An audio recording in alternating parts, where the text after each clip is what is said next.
নামে যাবে। এই দুনিয়াতে আসছে সাদা কাপড়টার জন্য, শুধু এই সাদা কাপড়টা অ্যারেস্ট করার জন্য। কিন্তু এই সাদা কাপড়টাও নিজের টাকায় কিনা হয় না, নিজের টাকায় কিনা হয় না, আত্মীয় স্বজন কেউ না কেউ। আমরা অনেক সময় শুনছি যে 3.5 হাতের মালিক ছাড়া আমি ন, আমি নিজে 8-10টা কবর এইভাবে দিছি যে উনি যে জায়গা দেখাই গেছে এই জায়গা কবর দিন আর জায়গা দিছি আমাদের বাড়িতে। কথা কি বুঝতে পারছেন? উনি যে জায়গা দেখাই গেছে ওই জায়গায় দিতে পারি নাই বিভিন্ন কারণে। ওই জায়গার মধ্যে হয়তো পুরান কবর পড়ছে, অথবা ওই জায়গার মধ্যে খাদ গর্ত বেশি, পানি হয়ে গেছে।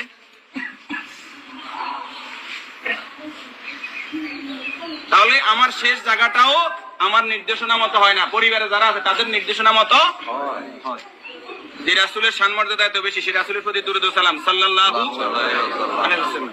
সম্মানিত উপস্থিতি, আল্লাহর এই গোলাম চেহারাতে বলতেছে অবশ্যই নেককার পরেজগার ছিল। আল্লাহ তাআলা ওনার জীবনের গুনাহগুলো মাফ করে দেন, আমিন। যে নেক আমলগুলো করেছে, দান সাদাকা করেছে, এর বদৌলতে কবর, হাসর, মিজান, ফুলসিরাত আল্লাহ কি করে দেখ, মাফ করে দেখ। আমরা যারা জানাজায় উপস্থিত হয়েছি আল্লাহ আমাদেরকে মাফ করে দেখ, আল্লাহ তাআলা এই পরিবারকে ধৈর্য ধারণ করার তৌফিক দান করুন, আমিন। 40 জন জানাজাতে কাদেরকে উপস্থিত করাইবেন? আমাদের কত বলবো, বলতে আর বলতে মনে চায় না। সব জানেন কিন্তু আমল নাই। আপনি জানেন যে আত্মীয়তার সম্পর্ক নষ্টকারী জাহান্নামে যাবে, আপনি নিজেই সেই সম্পর্কটা বারবার নষ্ট করেন। আপনি জানেন যে আগে সালাম দিতে হবে, আপনি সালাম দেন না। আপনি জানেন যে নিজের জন্য যেটা ভালো মনে করি অপরের জন্য সেটা ভালো মনে না করলে আমি ইমানদার নয়। আপনি জানেন প্রতিবেশীর হক নষ্ট করলে ইমানদার নয়। কই নাই, সব শুধু জানি, আমল করি না। আমাদের মাঝ থেকে আমলটা দূরে চলে গেছে। এই নেককার গোলাম জানাজাতে নামাজি ফরেজগার লোক, শিরিক মুক্ত লোক, আপনার দৃষ্টিতে যিনি শিরিক মুক্ত, এরকম 40 জন লোক যদি দোয়া করে আল্লাহ তাআলা ওই দোয়া কি করে? কবুল করে। 40 জন হাইবেন আইতেন না, উনি নামাজি ফরেজগার। উনি হয়তো আপনি মনে করেন যে মাজারে সেজদা দেন শুধু কবিরা গুনাহ, মাজারে সেজদা দেন বুঝি শিরক।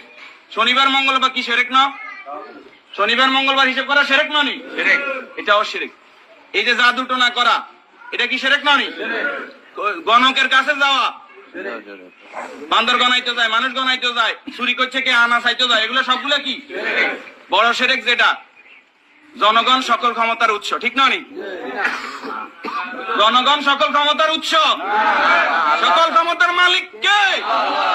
যেই দল, যেই সংগঠন, যেই রাজনীতি আমাকে বলে জনগণ সকল ক্ষমতার উৎস, এই রাজনীতি করা কি শিরক না? এই জিনিসটা কেন বুঝিনি আমরা?